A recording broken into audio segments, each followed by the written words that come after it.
ওই আল্লাহর দিকেই আমাদের রুজু হতে হবে। যতক্ষণ পর্যন্ত আল্লাহর দিকে রুজু না হব, ফাফিরু ইলাল্লাহ, ওই আল্লাহর দিকে আমি যতক্ষণ পর্যন্ত রুজু না হব, ইন্নী ওয়াজ্জাহতু ওয়াজহিয়া লিল্লাযী ফাতারাস সামাওয়াতি ওয়াল আরদ হানিফাও ওয়া মা আনা মিনাল মুশরিকিন।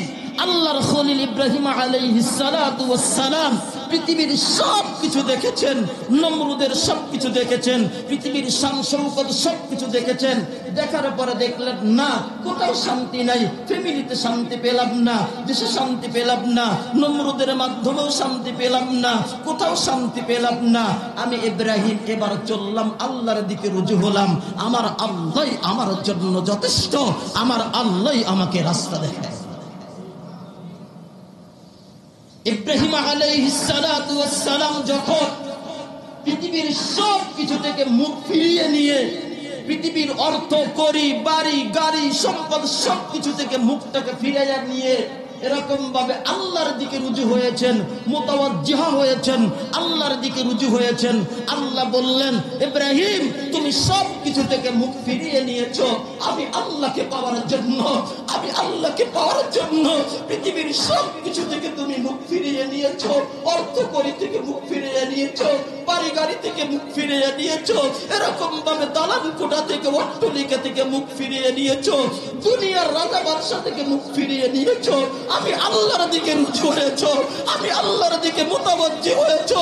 ইব্রাহিম ইব্রাহিম আমি আল্লাহ তো ঘোষণা করে দিয়েছি, ওয়াল্লাযীনা জাহাদু ফীনা লানাহদিয়ান্নাহুম সুবুলানা ওয়া ইন্নাল্লাহা লামাআল মুহসিনিন। আমি আল্লাহ তো ঘোষণা করে দিয়েছি, যেই বান্দা আমি আল্লাহকে পাওয়ার জন্য হেঁটে হেঁটে এগিয়ে আসে, আমি আল্লাহ তাকে ধরার জন্য দৌড়িয়ে আসি। যেই বান্দা আমি আল্লাহকে পাওয়ার জন্য দৌড়িয়ে আসে, আমি আল্লাহ আরো স্পিড তাকে ধরার জন্য চলে আসি। বান্দা বান্দা একটু দিলটাকে লাগাইয়া দেন। আপনার সন্তানকে আপনি দেখতেছেন আগুনে পড়তেছে, আপনি দৌড়িয়ে যান, দৌড়িয়ে যান। সন্তান যদি আরো স্পিডে আসে, আপনি আরো দৌড়িয়ে যান। আল্লাহ বলেন, বান্দা আমি আল্লাহ তো তোকে পাওয়ার জন্য রহমতের চাদরটাকে বিছাইয়া দিয়েছি, তোকে ধরার জন্য আমি আল্লাহ তো রহমতের চাদর বিছাইয়া দিয়েছি। তুই আমি আল্লাহকে পাওয়ার জন্য যতই স্পিডে আসিস না কেন, আসিস না কেন, আমি আল্লাহ রহমতের চাদর দিয়ে তোকে আমি আল্লাহ রহমতের কোলে বরণ করব। কিন্তু আজ অনেক ফ্যামিলি এমন যে শুধু পুরুষেরা নারীদের উপরে কর্তৃত্ব করতে চায়, যেই ফ্যামিলিতে পুরুষেরা নারীদের উপরে শুধু কর্তৃত্ব প্রকাশ করতে চায়, কর্তৃত্ব ক্ষমতা খাটাইতে চায়, ওই ফ্যামিলিতেও অশান্তি। ঠিক তেমনি ভাবে যেই ফ্যামিলির মধ্যে নারীরাও পুরুষদের উপরে কর্তৃত্ব প্রকাশ করতে চায়, জাহের করতে চায়, নিজেদের ইজ্জত আর সম্মান প্রকাশ করতে চায়, ওই ফ্যামিলিতেও অশান্তি। এই কথা সত্য নাকি মিথ্যা? কথা বলেন না কেন? সত্য নাকি মিথ্যা? সত্য। কতটা সত্য? 100-তে 100 বলেন, হাজারে হাজার বলেন না কেন, সত্য কথা। কথা বলে ঠিক। তাহলে আসুন, অশান্তি যদি কোন নারী যদি পুরুষদের উপরে নিজেদের কর্তৃত্ব ক্ষমতা জাহের করতে চায়, সেখানেও অশান্তি। আবার কোন পুরুষ যদি নারীদের উপরেও যদি এককভাবে কোন ক্ষমতা প্রকাশ করতে চায়, কর্তৃত্ব খাটাইতে চায়, সেখানেও, কথা বলেন না, সেখানেও অশান্তি। এখন দুটো সমান তালে সমানভাবে কোথায় পাওয়া যাবে? জায়গাটা পাওয়া যাবে, সেই জায়গার নাম হলো কোরআন। যেখানে নেগেটিভ এবং পজিটিভ দুটোটাই পাওয়া যাবে, সেটার নাম হলো কোরআন। সেই জন্য ওই ফ্যামিলি যতক্ষণ পর্যন্ত কোরআন সুন্নাহর উপরে অটল না হবে, কোরআন সুন্নাহর বিধানের উপরে যতক্ষণ পর্যন্ত ইস্তেকামত না হবে, কোরআন সুন্নাহর উপরে নিজের ফ্যামিলি যতক্ষণ পর্যন্ত সমানভাবে পরিচালিত না করবে, ততক্ষণ পর্যন্ত এই ফ্যামিলিতে শান্তি আসতে পারে না। কথা বলে ঠিক কি?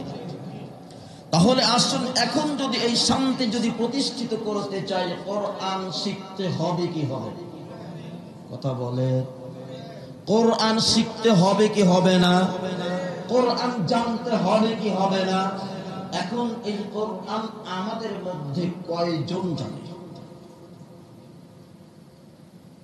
কোরআনই তো পড়তে জানি না, তাহলে কোরআনের বঙ্গানুবাদ আমি কেমনে জানি? কথা বলেন না। কোরআনই পড়তে জানি না, কোরআনই তেলাওয়াত করতে জানি না, কোরআনই শিখি নেই, তাহলে আমি কোরআনের অর্থ কিভাবে বুঝবো? মুসলমান আমি তো ওই সময় ঘি যদি খেতে চাই তখনই তো আমি ঘি খেতে পারবো, যখন এই দুধের উপরে আমি মেহনত করব তখনই তো আমি ঘি পাবো। কথা বলে ঠিক? আমাদের সমাজে কিছু সংখ্যক মানুষ দুধের তালাশে না গিয়ে ঘির সন্ধানে বের হয়েছে। কিসে? কথা বলেন না কেন? দুধের সন্ধানে না গিয়ে কির সন্ধানে বের হয়েছে? ঘি। এরা হলো কারা? শুধু মারেফাত নিয়ে দৌড়াদৌড়ি করতেছে। কথা বলেন ঠিক কি? অথচ মারেফাত নিয়ে দৌড়াদৌড়ির কোনো জিনিস নেই। বান্দা যখন দুধের উপরে মেহনত করবে, দুধের উপরে মেহনত শুরু করবে, দুধ থেকেই মূলত এরকম ভাবে ক্রিম তৈরি হবে। ক্রিমের উপরে যখন মেহনত করবে বান্দা অটোমেটিক ভাবে ঘি পেয়ে যাবে। ঠিক তেমনি ভাবে মুসলমান বান্দা যখন শরীয়তের উপরে, কোরআন সুন্নাহর বিধানের উপরে মেহনত করবে, পরিশ্রম করবে, মেধা বুদ্ধি আকল সব কিছু খাটাইবে, ওই বান্দার কাছে অটোমেটিক ভাবেই মারিফাতের ইলম চলে আসবে। সেই জন্য আসুন মুসলমান, আমরা সবাই তো ফ্যামিলির মধ্যে শান্তি শৃঙ্খলা পেতে চাই। কথা বলেন না? কারা কারা চায়? সবাই চায়। কোরআনের বিধান মেনে নাকি না মেনে? হ্যাঁ, তাহলে যে কোরআন শিখতে হবে, হ্যাঁ, সব জায়গাতে আমরা একেবারে অন লেভেল, একেবারে সামনে। যদি কোরআন শেখার কথা বলা হয় একেবারে সবার পিছনে। কি সত্য নাকি মিথ্যা বলে? সেই জন্য আসুন, আল্লাহ তাআলা আমাদেরকে সুন্দর করে জানাইয়া দিয়েছেন, মুসলমান ফ্যামিলিতে যদি শান্তি শৃঙ্খলা পেতে চাও তাহলে সমানভাবে আমি আল্লাহ যাকে যেই অধিকার দিয়েছি, ইজ্জত দিয়েছি, সম্মান দিয়েছি, তোমার জায়গা থেকে তুমি সেটা বাস্তবায়ন করবা। নারী জাতি, তুমি তোমার জায়গা থেকে তোমার যেটা আমি আল্লাহ দিয়েছি সেটা বাস্তবায়ন করবা। পুরুষকে আমি আল্লাহ যেটা দিয়েছি তোমার জায়গা থেকে তুমি বাস্তবায়ন করবা। তাহলে দেখা যাবে ওই ফ্যামিলির মধ্যে আর এরকম ভাবে মারামারি, কাটাকাটি, চিন্তায় রাহাজানিও থাকবে না, পেরেশানি থাকবে না, এরকম ভাবে অশান্তি থাকবে না। ফ্যামিলির মধ্যে শান্তি আর শৃঙ্খলা থাকবে। কথা বলেন ঠিক কি? আরেকটা কথা স্মরণ রাখবেন, শান্তি শৃঙ্খলা পাওয়ার জন্য অর্থের প্রয়োজন হয়। কিসের প্রয়োজন হয় না? সবাই বলেন না কেন? কিসের প্রয়োজন হয় না? অর্থের প্রয়োজন হয় না। শান্তি শৃঙ্খলা পাওয়ার জন্য মন থেকে ভালোবাসা। কথা বলে ঠিক? সেই জন্য আল্লাহ তাআলা কোরআনের মধ্যে এই বিষয়গুলো আলোচনা করেছেন। বান্দা আমি আল্লাহ যাকে যেই অধিকার, যেই দায়িত্ব দিয়েছি সেই দায়িত্ব তোমরা কি করবে? কথা বলে পালন করতে হবে। বর্তমান সময়ে যদিও সোশ্যাল মিডিয়াতে বিভিন্ন জিনিসগুলো ভাসে, বিভিন্ন বিষয়গুলো, এখন তো বর্তমান সময়ে আমরা এমন হয়ে গিয়েছি, মনের ব্যথা বেদনা প্রকাশ করার জন্য আর কিছু যদি নাও পাই অন্তত পক্ষে ফেসবুক পাই। কথা বলেন না কেন? দোয়া চাওয়ার যদি কোথাও জায়গা না পায় অন্তত পক্ষে ফেসবুকে একটা কমেন্ট দিয়ে দোয়া চায়। আসলে কি দোয়ার জায়গা সেখানে? কথা বলে বান্দার যা কিছুর প্রয়োজন সেটা বলতে হবে কার কাছে? আর একটু জোরে বলেন, কার কাছে? আল্লাহর কাছে চাইতে হবে। আল্লাহর কাছে চাইতে হবে, বলতে হবে। ফেসবুকের কাছে কমেন্টের মাধ্যমে দোয়া চাইলে চলবে না, অনলাইনে দোয়া চাইলে চলবে না। দোয়া চাইতে হবে কার কাছে? আরো একটু জোরে বলেন, কার কাছে? অভিযোগ দিতে হবে কার কাছে? আপনার স্ত্রী খারাপ, ধরে নিলাম খারাপ, এই খারাপটার অভিযোগ আপনি কার কাছে দিবেন? ধরে নিলাম মা, তোমার স্বামী খারাপ, এই খারাপের অভিযোগ তুমি কার কাছে দিবে? কথা বলেন না কেন? আমি যদি আমার স্ত্রী খারাপ, আমি যদি ফেসবুকের মধ্যে এরকম অভিযোগ দেই, আমি যদি অনলাইনের মধ্যে অভিযোগ দেই, আমি যদি সোশ্যাল মিডিয়াতে অভিযোগ দেই, আমি যদি পত্র পত্রিকায় অভিযোগ দেই, আমি যদি কোনো প্রতিবেদনে অভিযোগ দেই, পৃথিবীর এরকম ভাবে যত আদালত রয়েছে ওই আদালতেও যদি আমি অভিযোগ দেই, খোদার কসম করে বলি, খোদার কসম করে বলি, ওই ফ্যামিলিতে শান্তি আসতে পারে না, পারে না। কথা বলেন ঠিক? তাহলে আসুন, এতটুকু আলোচনার মাধ্যমে আমরা বুঝতে পারলাম অভিযোগের জায়গা কোনটা। আর একটু জোরে বলে, অভিযোগের অফিস কোথায়? সবাই বলেন না কেন, অফিস কোথায়? অভিযোগ দিবেন, এই দরখাস্ত কোথায় করবেন? আর একটু জোরে বলেন, কোথায়? আল্লাহর কাছে। একটা ফ্যামিলির মধ্যে যদি একটা স্ত্রী যদি আল্লাহর কাছে অভিযোগ না দিয়ে ফেসবুকের মধ্যে যদি অভিযোগ দেয়, খোদার কসম ওই ফ্যামিলিতে শান্তি আসতে পারে। কথা বলেন না কেন? একটা ফ্যামিলির মধ্যে যদি আল্লাহর কাছে অভিযোগ না দিয়ে কোন আদালতের মধ্যে যদি অভিযোগ দায়ের করে, খোদার কসম শান্তি আসতে, কথা বলেন না কেন, শান্তি আসতে পারে না। কিন্তু যদি বান্দা যদি আল্লাহর কাছে অভিযোগ দেয় আর ওই আল্লাহর আদালতে যদি অভিযোগ কবুল হয়ে যায়, শান্তি আসতে পারে কি পারে না? কথা বলে, আর একটু জোরে বলে। স্বামী স্ত্রীর মধ্যে দ্বন্দ্ব, থানায় যাবে, কোনোদিনও মিটকুট হবে, আরো অশান্তি হবে। কথা বলেন না কেন? যত কোর্টে যাবেন তত, কথা বলেন না কেন, আপনার অশান্তি। আপনি এরকম ভাবে ফ্যামিলির মধ্যে যদি দ্বন্দ্ব হয়, স্বামী স্ত্রী দুজন ফ্যামিলি নিয়ে বসলেন, সংশোধন হলো না, আপনি যদি আরো একটু দাঁড়িয়ে যান, মেম্বার চেয়ারম্যানে যান, দ্বন্দ্ব বাড়লো না কমলো? কথা বলেন। শান্তি শৃঙ্খলা পাওয়ার সুযোগ আছে। আরো একটু গেলেন, থানা পর্যন্ত গেলেন, শান্তি ফিরবে না, না বাড়বে? আপনি চলে গেলেন এরকম ভাবে, জজ কোর্টে গেলেন, হাইকোর্টে গেলেন, যত কোর্টেই যান শান্তি, কথা বলেন না কেন, শান্তি আসবে না। গত কয়েকদিন আগে বাংলাদেশের একজন বেহায়া নারী, সানায়া মাহবুব, নাম শুনেছেন, ব্যাপক আকারে, যুবকরা ভালো জানে, এত টাকা পয়সা খরচ করে মামলা টামলা সব কিছু করার পরেও এসে যখন আর সংসার টেকে না, একেবারে শেষ প্রান্তে এসে বলতেছে, আমার যত কিছু যাক গিয়েছে যাক, তারপরও আমি স্বামীর সংসার। কথা বলেন না কেন, স্বামীর সংসার। এই কথাটা যদি মামলা টামলা সবকিছু করার পূর্বে স্বামীর কাছে স্যালেন্ডার করতো, খোদার কসম সংসার টিকতো। কথা বলেন না কেন, সংসার টিকতো। কিন্তু আদালত সবচেয়ে যখন স্বামীর কাছে স্যালেন্ডার, স্বামীকে তো জবাই তো করেই ফেলছে, আর কতবার জবাই হবে? কথা বলে ঠিক কিনা?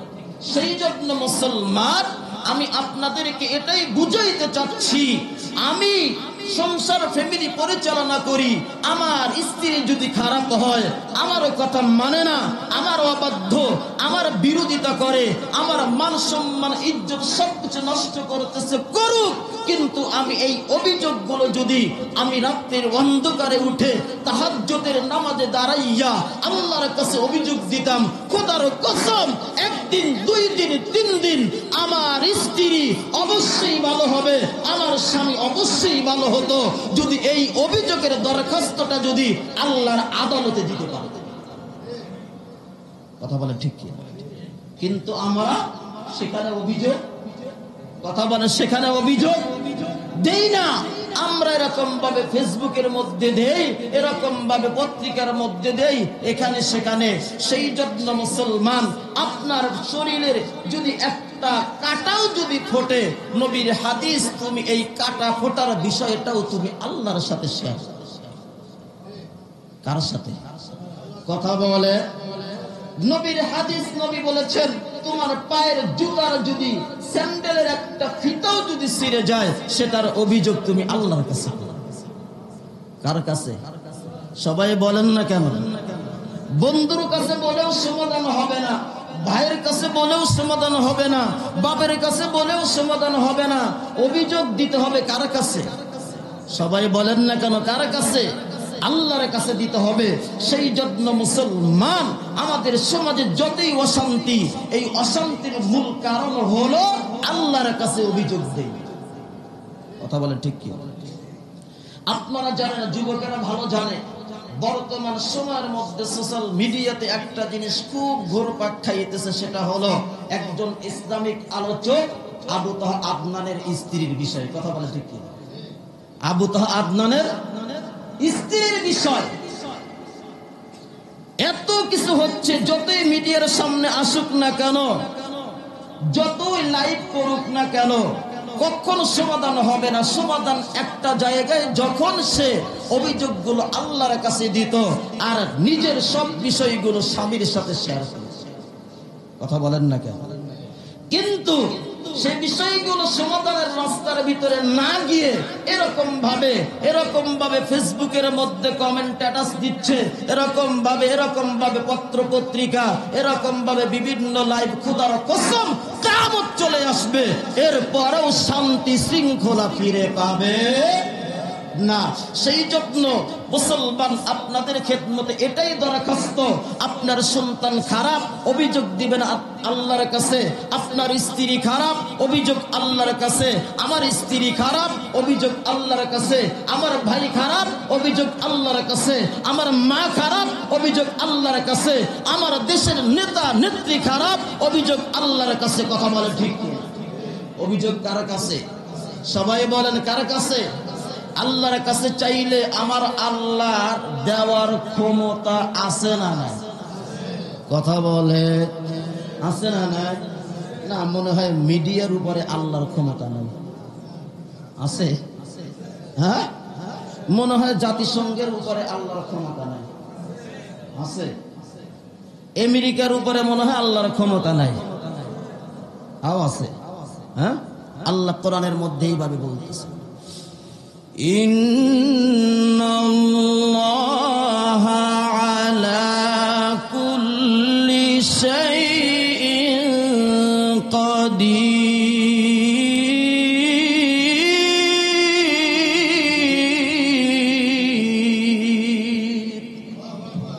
আল্লাহ তাআলা বলেন, পৃথিবীর সব কিছুর উপরেই আমি আল্লাহর ক্ষমতা, আমি আল্লাহর পাওয়ার, আমি আল্লাহর শক্তি, আমি আল্লাহর কর্তৃত্ব।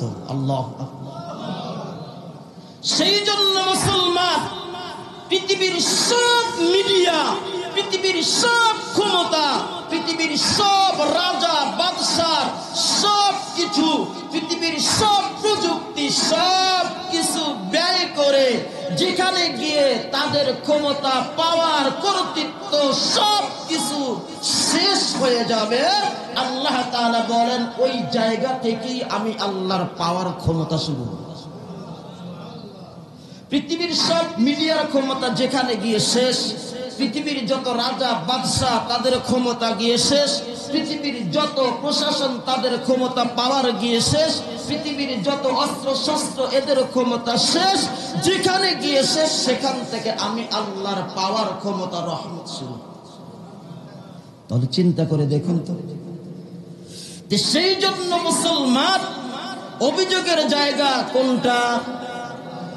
সবাই বলে নাকি ভাইয়ের কাছে বলবে? ফেসবুকে, মেসেঞ্জারে? কোথায় অভিযোগের জায়গা? কোথায়? কোনটা? আল্লাহর আদালত, আল্লাহর অফিস। কথা বলেন ঠিক কিনা? আর আল্লাহর অফিস সব সময় খোলা। পৃথিবীর অফিস হয়তো এক সময় বন্ধ, আর এক সময় খোলা। আল্লাহর অফিস দিন রাত 24 ঘন্টা খোলা। তবে সত্য সবচাইতে ওই সময় আমার আল্লাহ দরখাস্ত বেশি মঞ্জুর করেন। ওই সময় অফিসের দরজা একেবারেই খোলা, দরখাস্ত বেশি মঞ্জুর করেন, দরখাস্তে বেশি সিগনেচার করেন, সেটা হলো রাত্রির 2/3 পার হওয়া। ওই সময়টা কখন? কথা বলেন না কেন? ওই সময়টা কখন? রাত 2/3 পার হওয়ার পর, যেই সময় আমরা সবে মাত্র ফেসবুকটা বন্ধ করি। যেই সময় কি করি? সবাই বলেন না কেন? যেই সময় ফেসবুকটা, এখন তো সবাই অধিকাংশ 100-র মধ্যে 90 জন মানুষ ঘুমায় রাত্রে 2টার পরে। কথা বলেন না কেন? সত্য নাকি মিথ্যা বলছি?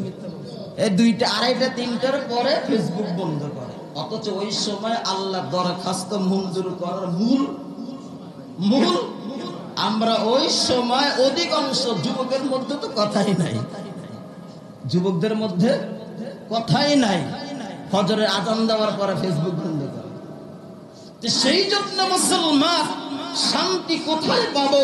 শান্তি পাওয়ার জায়গা যেখানে, আমরা তো রাস্তা ভুলে গিয়েছি। যেই রাস্তায় শান্তি পাওয়ার কথা, সেই জায়গা থেকে আমরা ফিরে আসছি। কথা বলে ঠিক কিনা? আমরা দুনিয়ার মহব্বতে পড়ে গেছি, দুনিয়ার মোহে পড়ে গেছি, দুনিয়ার ভালোবাসা অর্থের প্রতি আমাদের লোভ চলে আসছে। বান্দা, যতক্ষণ পর্যন্ত অর্থের লোভ অন্তরের মধ্য থেকে বের না করে আল্লাহর মহব্বত, রাসূলের ভালোবাসা, মহব্বত অন্তরে না ঢুকাইবেন, ততক্ষণ পর্যন্ত অন্তর পরিপাটি হবে না। শান্তি শৃঙ্খলাও ফিরে আসবে। অর্থ কখনো শান্তি দিতে পারে? অর্থ কখনো শান্তি দিতে পারে? বাংলাদেশের বড় বড় ধনীদের মধ্যে সালমান এফ রহমান, শান্তি আছে? কথা বলেন না কেন? আছে। বড় বড় ধনকুব যারা আছে, আপনি দেখেন, আল্লাহ ছাড় দেয় কিন্তু ছেড়ে দেয়। কারণ কেউ আল্লাহ ছাড় দিয়েছিল কিন্তু ছেড়ে দেয়। কথা বলেন না কেন? ছেড়ে দেয় না। এটাই বুঝাইতে চাচ্ছি মুসলমান, দুনিয়ার জমিনেই যদি এদের সম্পদ যদি কোনো কাজে না আসে, আখিরাতে আসবে। কথা বলেন না কেন? আসবে। কারণ এর সম্পদ দুনিয়াতে কোনো কাজে আসে নাই। ফেরাউন, নমরুদ, হামান, উতবা, সাইবা, এদের সম্মান দুনিয়াতে, এদের অর্থ দুনিয়াতে কোনো কাজে আসে নাই। দুনিয়ার জমিনে যারা এরকম ভাবে জালেম শাসক ছিল, তাদের যেমন কোনো কাজে আসে নাই। দুনিয়ার জমিনে যারা ছিনতাই, রাহাজানি, লুটতারাজি করে সম্পদ কামাইছে, তাদেরও সম্পদ কোনো কাজে আসে নাই। সেই জন্য মুসলমান, সম্পদ দিয়ে কেউ কখনো ইজ্জত আর সম্মান কামাইতে পারে না। সবকিছু দেওয়ার মালিক কে? আর একটু জোরে বলেন কে? শান্তি শৃঙ্খলা দেওয়ার মালিক কে? ফ্যামিলিতে সুখ শান্তি দেওয়ার মালিক কে? ছেলে সন্তানের মধ্যে সুখ শান্তি দেওয়ার মালিক কে? ব্যবসা বাণিজ্যের মধ্যে সুখ শান্তি দেওয়ার মালিক কে? চাকরির ক্ষেত্রে সুখ শান্তি দেওয়ার মালিক কে? অর্থ দেওয়ার মালিক কে? কথা বলে। সব কিছুর মালিক যদি আল্লাহ হয়ে থাকে, তাহলে ওই আল্লাহ থেকে আমরা কেন মুখটা ফিরে আনি? কেন নিলাম? সেই জন্য মুসলমান, ওই আল্লাহর দিকেই আমাদের রুজু হতে হবে। যতক্ষণ পর্যন্ত আল্লাহর দিকে রুজু না হব, ফাফিরু ইলাল্লাহ, ওই আল্লাহর দিকে আমি যতক্ষণ পর্যন্ত রুজু না হব, ইন্নী ওয়াজ্জাহতু ওয়াজহিয়া লিল্লাযী ফাতারাস সামাওয়াতি ওয়াল আরদ হানিফান ওয়া মা আনা মিনাল মুশরিকিন। আল্লাহর খলিল ইব্রাহিম আলাইহিস সালাতু ওয়াস সালাম পৃথিবীর সবকিছু দেখেছেন, নমরুদের সবকিছু দেখেছেন, পৃথিবীর শান সম্পদ সবকিছু দেখেছেন। দেখার পরে দেখলেন না, কোথাও শান্তি নাই। ফ্যামিলিতে শান্তি পেলাম না, দেশে শান্তি পেলাম না, নমরুদের মাধ্যমেও শান্তি পেলাম না, কোথাও শান্তি পেলাম না। আমি ইব্রাহিম এবার চললাম আল্লাহর দিকে, রুজু হলাম।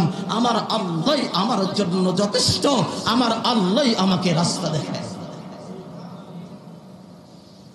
ইব্রাহিম আলাইহিস সালাতু ওয়াস সালাম যখন পৃথিবীর সব কিছু থেকে মুখ ফিরিয়ে নিয়ে, পৃথিবীর অর্থ, করি, বাড়ি, গাড়ি, সম্পদ সবকিছু থেকে মুখটাকে ফিরিয়ে নিয়ে এরকম ভাবে আল্লাহর দিকে রুজু হয়েছেন, মুতাওয়াজ্জিহা হয়েছেন, আল্লাহর দিকে রুজু হয়েছেন। আল্লাহ বললেন, ইব্রাহিম তুমি সব কিছু থেকে মুখ ফিরিয়ে নিয়েছো আমি আল্লাহকে পাওয়ার জন্য, আমি আল্লাহকে পাওয়ার জন্য। পৃথিবীর সব কিছু থেকে তুমি মুখ ফিরিয়ে নিয়েছো, অর্থকড়ি থেকে মুখ ফিরিয়ে নিয়েছো, বাড়ি গাড়ি থেকে মুখ ফিরিয়ে নিয়েছো, এরকম ভাবে দালান কোঠা থেকে, অট্টালিকা থেকে মুখ ফিরিয়ে নিয়েছো, দুনিয়ার রাজা বাদশা থেকে মুখ ফিরিয়ে নিয়েছো। আমি আল্লাহর দিকে রুজু হয়েছো, আমি আল্লাহর দিকে মুতাওয়াজ্জি হয়েছো। ইব্রাহিম ইব্রাহিম আমি আল্লাহ তো ঘোষণা করে দিয়েছি, ওয়াল্লাযীনা জাহাদু ফীনা লানাহদিয়ান্নাহুম সুবুলানা ওয়া ইন্নাল্লাহা লামাআল মুহসিনিন। আমি আল্লাহ তো ঘোষণা করে দিয়েছি, যেই বান্দা আমি আল্লাহকে পাওয়ার জন্য হেঁটে হেঁটে এগিয়ে আসে আমি আল্লাহ তাকে ধরার জন্য দৌড়িয়ে আসি। যেই বান্দা আমি আল্লাহকে পাওয়ার জন্য দৌড়িয়ে আসে আমি আল্লাহ আরো স্পিড তাকে ধরার জন্য চলে আসি। বান্দা বান্দা একটু দিলটাকে লাগাইয়া দেন। আপনার সন্তানকে আপনি দেখতেছেন আগুনে পড়তেছে, আপনি দৌড়িয়ে যান, দৌড়িয়ে যান। সন্তান যদি আরো স্পিডে আসে আপনি আরো দৌড়িয়ে যান। আল্লাহ বলেন, বান্দা আমি আল্লাহ তো তোকে পাওয়ার জন্য রহমতের চাদরটাকে বিছাইয়া দিয়েছি, তোকে ধরার জন্য আমি আল্লাহ তো রহমতের চাদর বিছাইয়া দিয়েছি। তুই আমি আল্লাহকে পাওয়ার জন্য যতই স্পিডে আসিস না কেন, আসিস না কেন, আমি আল্লাহ রহমতের চাদর দিয়ে তোকে আমি আল্লাহ রহমতের কোলে বরণ করব। ইব্রাহিম আলাইহিস সালাম পৃথিবীর সবকিছু থেকে রুজু হয়ে এরকম ভাবে বিমুখতা অবলম্বন করে আল্লাহকে পাওয়ার জন্য গিয়েছেন। আল্লাহ রাস্তা খুলিয়ে দিয়েছে। কি করে দিয়েছে? কথা বলেন। আল্লাহ কোরআনের মধ্যে এইভাবে বলতেছেন, ওয়ামান ইয়াত্তাকিল্লাহা ইয়াজআল লাহু মাখরাজা। যেই বান্দা আমি আল্লাহকে পাওয়ার জন্য এগিয়ে আসে, রাস্তায় বের হয়, মেহনত করে, পরিশ্রম করে, মুজাহাদা করে, আমি আল্লাহ তার জন্য রাস্তা বের করে দিই। কার কথা ভাই? কথা বলেন, কার কথা? আল্লাহর কথা। সেই জন্য আসুন আমাদের আল্লাহর দিকে রুজু হতে হবে, মুতাওয়াজ্জি হতে হবে। পৃথিবীর বাড়ি গাড়ি আমাকে শান্তি দিতে পারে না, অর্থ করি শান্তি দিতে পারে না, ব্যাংক ব্যালেন্স শান্তি দিতে পারে না, ডিপিএস শান্তি দিতে পারে না, গাড়ি শান্তি দিতে পারে না, অর্থ শান্তি দিতে পারে না, দালান কোঠা শান্তি দিতে পারে না, রাজপ্রাসাদ শান্তি দিতে পারে না, অস্ত্র শস্ত্র শান্তি দিতে পারে না। শান্তি দেওয়ার মালিক কে? আর একটু জোরে বলেন কে? আর একটু জোরে বলেন কে? সেই আল্লাহকে পাওয়ার জন্য আমরা কে কে মুজাহাদা করার চেষ্টা করব ইনশাআল্লাহ। আল্লাহ তাআলা আমাদের সবাইকে আল্লাহ ও আল্লাহর রাসূলকে পাওয়ার চেষ্টা, মুজাহাদা আল্লাহ তাআলা যেন করার মন মানসিকতা, হিম্মত, শক্তি, সাহস, মর্জি, মেজাজ, মন মানসিকতা আল্লাহ তাআলা আমাদের সবাইকে দান করেন। সবাই বলি আমিন আমিন। ওয়া আখির দাওয়ানা আলহামদুলিল্লাহি রাব্বিল আলামিন।